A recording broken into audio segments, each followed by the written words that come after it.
Narcan saves lives. Narcan has saved my own life. Everyone should be carrying Narcan. It reverses an opioid overdose. It's easy to get. It's almost at any pharmacy. You don't have to be 18, and you don't need a prescription. It is saving lives every single day.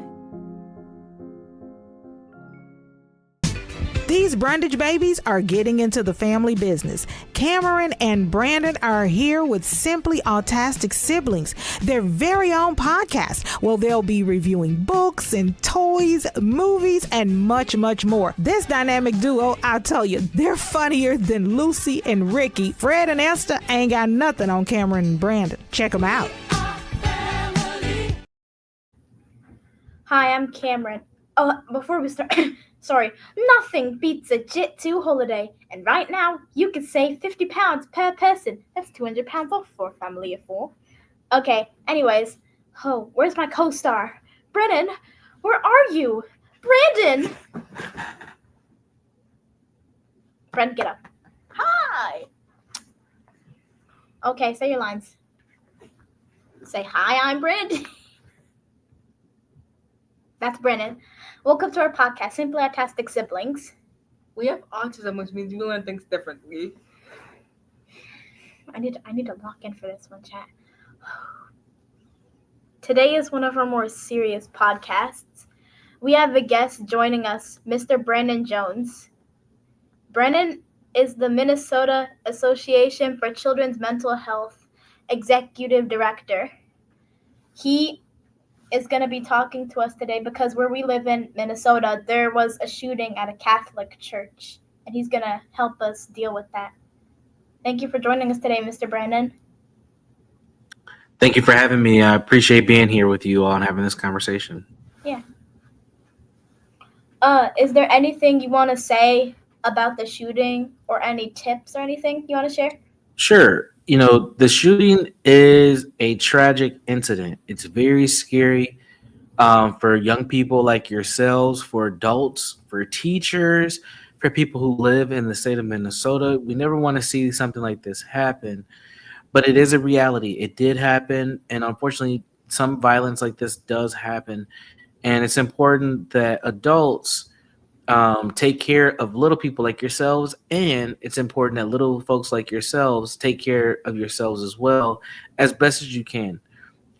This incident can lead to a lot of fear, but I want to give you all some encouragement that being scared is not the response to have. However, having fear is okay. Yeah, I'm going to share something too on how you can tell your autistic child on how you can, how to tell them tragic news. So you want to be very clear, but also gentle about it. Because if you come off too strong, they're going to be like, what happened? Why? And then you want to also allow them to have questions. And there might be some behavior changes with that tragic news. Because they might be upset, confused, angry, all that type of stuff. When I found out, I was upset, scared, and mad all at the same time. And it was really scary to find out. I got so many text messages and calls from relatives who live in Houston.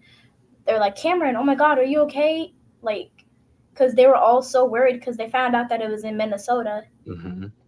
And it was really scary to hear this. Mm-hmm.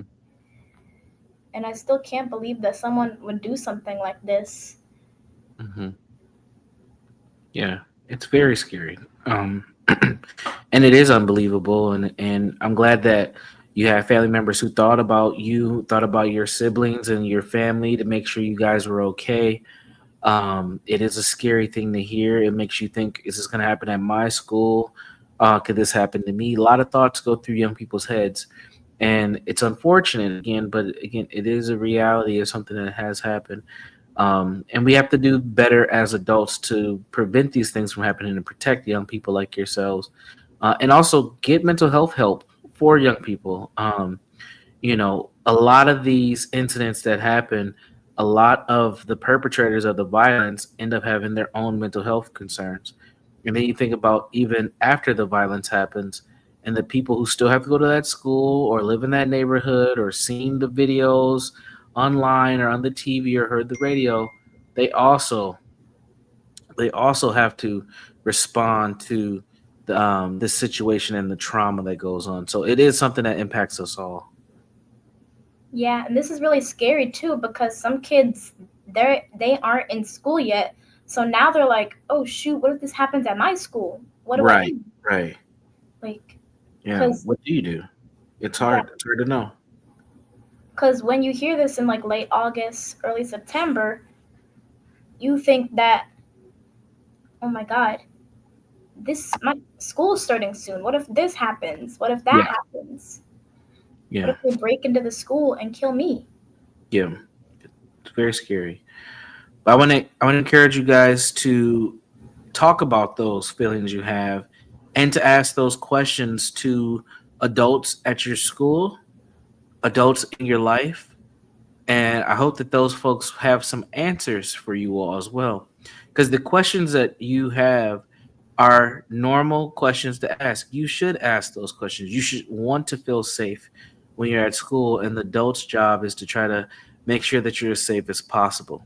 Um, and it's also important for you all to get encouragement to keep going forward because a lot of young people will get scared and they'll get stuck and they wouldn't want to keep going. They wouldn't want to go to school. They wouldn't want to get on a school bus. They wouldn't even want to get out of bed or even learn. And that's not the answer. That's not the answer to this. We all still have lives that we have to try our best to live. And we do have to try to be as safe as we can as we do it. Yeah. And we also have a question each to ask you. So Okay. I'll start with mine. There were so many kids in the school where the shooting happened who were friends with the two little kids that died Hmm. and friends with a lot of the kids who got injured. How do we deal with a loss like this? Great question. Yeah, not just even the friends, even the kids who weren't friends, they still are feeling a loss too. And I think for young people, some of the things that you can do to help deal with this loss is remember those kids. Write stories or draw pictures or participate in activities where they're remembering the lives of those young people. Don't let them pass without you showing your love for who they are or how they are as people. Another thing that young people can do is if it's a part of them, you can definitely um, pray if that's something that's a part of your lifestyle.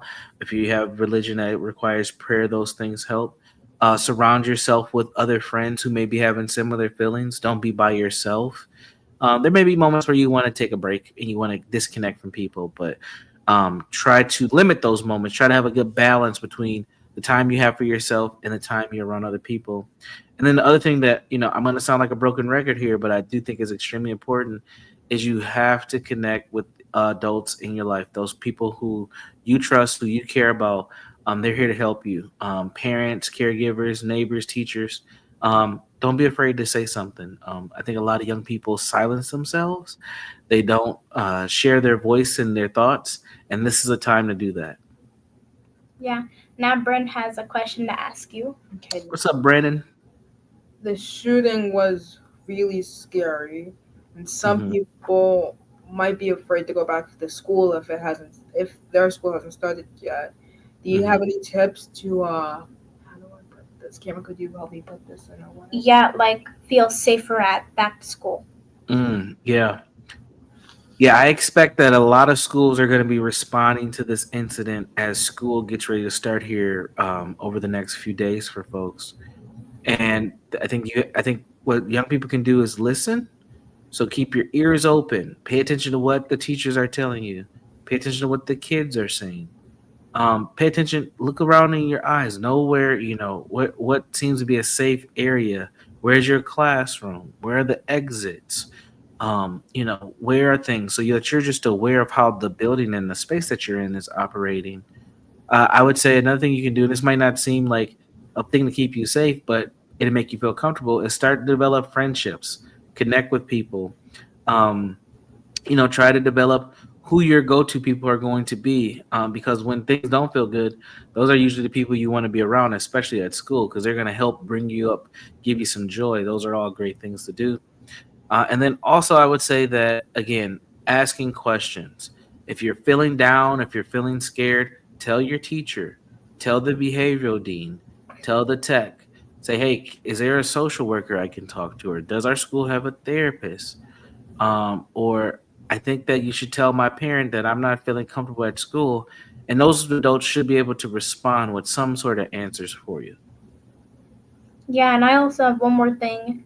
This is exactly why we need to take lockdown drills more seriously. Because, like, when we did lockdown drills in my class in 5th grade, I was, like, the only kid taking this seriously. Everybody else was whispering and laughing.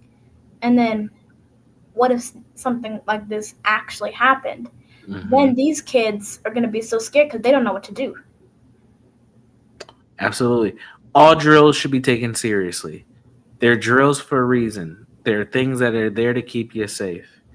I remember when I was young, we used to do tornado drills. Never thought that I'll probably be in a tornado, but I know if one happens, I know what to do. We used to have fire drills. I've never been in a building that's been on fire. I've been around things that have caught on fire. And believe me, if I ever catch on fire, I know exactly what I'm supposed to do. Drills are important. They're things to help keep you safe. So if you're a young person and you're goofing around and giggling and playing around during a drill, that is not the time. Most drills end quickly. So just spend the time, stay focused, do what you need to do. And when you're done, then you can have some fun. That's it. But yes, drills should be focused. Drills should be taken seriously. And if you're a young person who does take drills seriously, sometimes you have to encourage your peers, your friends, your classmates to do the same thing because they'll just keep goofing around. Thank you for joining us today, Mr. Brandon. Thank you for having me. It was a pleasure. And anytime you need me to come back, just let me know. You can also check out Mr. Brandon's podcast, It's Not Your Fault, on ShalettaMakesMeLaugh.com. Well, that's all we have for you today. Remember, I'm Cameron. And I'm Brandon. See you next week. Please like and subscribe. Bye. I told you they were funny. Be sure to come back next week for more of Simply Austastic Siblings with my babies Brandon and Cameron Brundidge. They'll be dropping new podcasts each and every Thursday. You don't want to miss it. Now, for more information on the show, just log on to our website at ShalettaMakesMeLaugh.com. You know Shaletta makes you laugh, but did you know Shaletta Brundidge can also make you think and boost your business? Media personality, activist, and comedian Shaletta Brundidge founded Shaletta Makes Me Laugh to celebrate and share the best of Black culture. It's a podcasting platform. You can download 10 weekly podcasts hosted by African American subject experts at ShalettaMakesMeLaugh.com or wherever you find your favorite podcasts. ShalettaMakesMeLaugh.com is also a production house, creating broadcast quality commercial content. And Shaletta and her team of storytellers create powerful promotional campaigns to get businesses the brand awareness they're looking for. Some of Minnesota's top businesses trust Shaletta, and you can too. Get out the word about your events and products and get in front of communities of color with ShalettaMakesMeLaugh.com. She's got the power to help your business. To keep my home running smooth, I count on Xfinity Internet. With 99.9% reliability, we're all online at once. No slowdowns. The Xfinity app lets me manage our Wi-Fi and keep things secure. Xfinity makes it easy.